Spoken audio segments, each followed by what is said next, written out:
Friends, welcome to Pavithra life style. நம்ம இன்னைக்கு egg pepper masala எப்படி செய்கிறதுன்னு தான் இந்த வீடியோவில் பார்க்க போகிறோம். இது செய்கிறது ரொம்ப ஈஸி.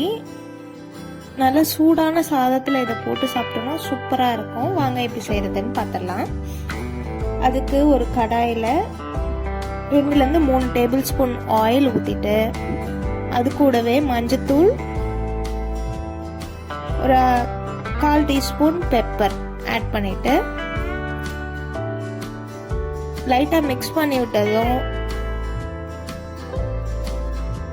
2 முட்டையை வேக வச்சு வச்சிருக்கேன்.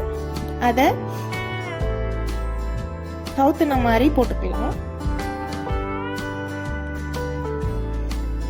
அப்போதான் அந்த மசாலாலாம் அந்த எக்ல நல்லா ஏறி சாப்பிடும்போது நல்லா இருக்கும். இப்போ திருப்பி விட்டாச்சு. இதை தனியாக எடுத்து வச்சுக்கலாம். இப்போ இந்த ஆயிலே நம்மளுக்கு போதும் கிரேவி செய்யறதுக்கு. இது கூட நான் சின்ன சின்னதாக கட் பண்ணி வச்சிருக்க ஒரு மீடியம் சைஸ் வெங்காயம் ஆட் பண்ணிக்கிறேன்.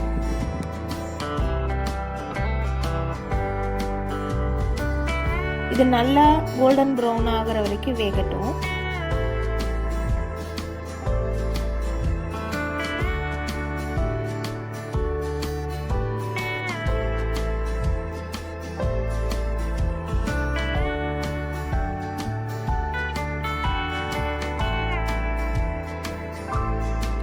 இந்த வெங்காயம் வதங்குற அளவுக்கு உப்பு போட்டுக்கலாம். 2 பச்சை மிளகாய் ஆட் பண்ணிருக்கேன்.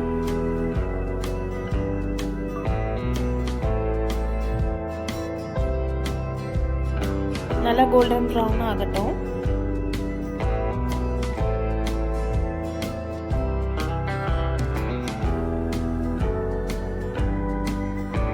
இந்த மாதிரி நல்லா வெங்காயம் நல்லா கோல்டன் ப்ரௌன் ஆனதும் 1லேருந்து 1.5 டேபிள் ஸ்பூன் அளவுக்கு இஞ்சி பூண்டு பேஸ்ட் ஆட் பண்ணிக்கலாம்.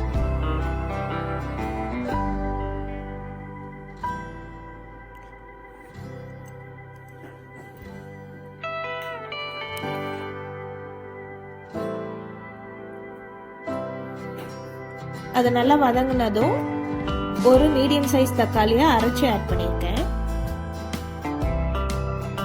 அதையும் நல்லா கலந்து விட்டுடலாம். இந்த தக்காளியோட பச்சை வாடெல்லாம் போட்டோம். இப்போ இந்த டிஷ்ஷுக்கு தேவையான அளவு உப்பு,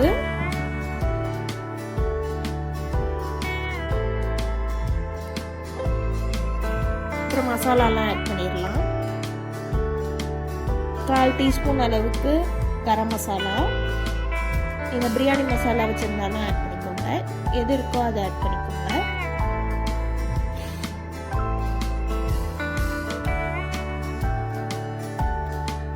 இதில் நம்ம பெப்பர் மசாலான்றதுனால பெப்பரோட டேஸ்ட் ஜாஸ்தியாக இருக்கணுன்றதுக்காக 1/2 டீஸ்பூன் அளவுக்கு பெப்பர் ஆட் பண்ணியிருக்கேன். 1/4 டீஸ்பூனோட கம்மியாகவே ரெட் சில்லி பவுடர் ஆட் பண்ணிக்கலாம்.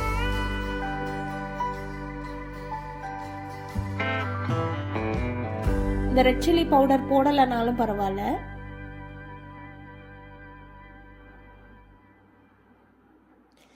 இப்போ மிக்ஸி கழுவி மட்டும் தண்ணி ஊற்றிக்கலாம். ஒரு 1/2 கிளாஸ் தண்ணி ஆட் பண்ணால் கரெக்டாக இருக்கும். இது நல்லா கொதிச்சு ஆயில் பிரிஞ்சு வரட்டும். அது வரைக்கும் நல்லா பாயில் ஆகட்டும்.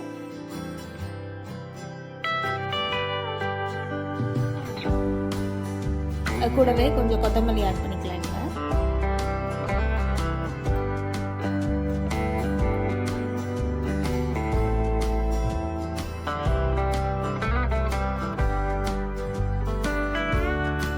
கிரேவி நல்லா கட்டி ஆனதும் நம்ம ஆல்ரெடி பொரிச்சு வச்சிருக்கோம் இல்லையா எக்கு, அதை ஆட் பண்ணிக்கலாம்.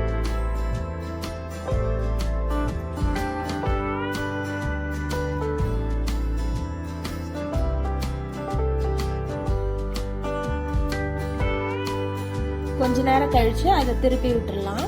அப்போ அந்த மசாலாலாம் அதுக்குள்ள நல்லா இறங்கி சாப்பிடும்போது சூப்பரா இருக்கும். இதை நீங்களும் உங்கள் வீட்டில் ட்ரை பண்ணி பாருங்கள். எப்படி இருந்ததுன்னு கமெண்ட்டில் சொல்லுங்கள். இப்போ தான் நம்ம சேனலை ஃபஸ்ட் டைம் பார்த்தீங்கன்னா மறக்காமல் சப்ஸ்கிரைப் பண்ணிக்கோங்க. உங்கள் ஃப்ரெண்ட்ஸ் அண்ட் ஃபேமிலிக்கு ஷேர் பண்ணிக்கோங்க. அப்படியே பெல் ஐக்கனை ஆல்ல வச்சுருங்க. நெக்ஸ்ட் ஒரு வீடியோவில் பார்க்குறேன். பாய் பாய்.